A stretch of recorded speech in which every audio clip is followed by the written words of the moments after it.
শরীফ ওসমান হাদির ওপর গুলিবর্ষণের ঘটনায় নতুন ও চাঞ্চল্যকর তথ্য সামনে এসেছে। কাতার ভিত্তিক আন্তর্জাতিক সংবাদ মাধ্যম আল জাজিরার প্রবাসী বাংলাদেশি সাংবাদিক জুলকারনাইন সায়ের দাবি করেছেন, এই হামলায় সরাসরি জড়িত ব্যক্তিরা ইতিমধ্যে বাংলাদেশ ছেড়ে ভারতে পালিয়ে গেছে। শনিবার গভীর রাতে নিজের ভেরিফাইড ফেসবুক আইডিতে দেওয়া এক পোস্টে জুলকারনাইন সায়ের জানান, হামলাকারীদের বর্তমান অবস্থান ভারতের আসাম রাজ্যের গুয়াহাটি শহরে। 12 ডিসেম্বর সন্ধ্যায় সীমান্ত অতিক্রম করে ভারতে প্রবেশ করে মূল শুটার ও তার সহযোগী।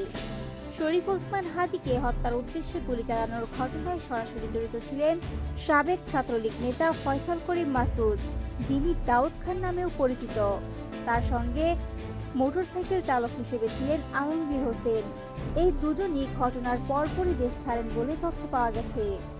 জুলকারনাইন সায়ের আরও দাবি করেন, ভারতে অবস্থানকালে এই অভিযুক্তদের সহায়তা করছেন আওয়ামী লীগ নেতা জাহাঙ্গীর কবির নানকের ব্যক্তিগত সহকারী মোহাম্মদ মাসুদুর রহমান বিপ্লব।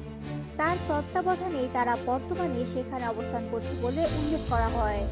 নির্ভরযোগ্য সূত্রের বরাতে ওই সাংবাদিক জানান, পুরো হামলাটি ছিল অত্যন্ত পরিকল্পিত। শুধু একটি হামলাই নয়, একই ধরনের আরও হামলার জন্য একাধিক হিট টিম প্রস্তুত রাখা হয়েছে বলেও আশঙ্কা প্রকাশ করেন তিনি। পোস্টে আরও উল্লেখ করা হয়, মূল শুটার ফয়সাল করিম মাসুদ দাবি করেছে, ব্যবহৃত অস্ত্রটি জ্যাম হয়ে যাওয়ায় সে মাত্র একটি গুলি ছুড়তে সক্ষম হয়, অথচ তার পরিকল্পনা ছিল 4টি গুলি চালানোর। তবে এ বিষয়ে এখনো পর্যন্ত আইনশৃঙ্খলা বাহিনীর পক্ষ থেকে কোনো আনুষ্ঠানিক বক্তব্য পাওয়া যায়নি। ঘটনার সত্যতা ও অভিযোগের বিষয়গুলো তদন্ত সাপেক্ষ বলে মনে করছেন সংশ্লিষ্টরা।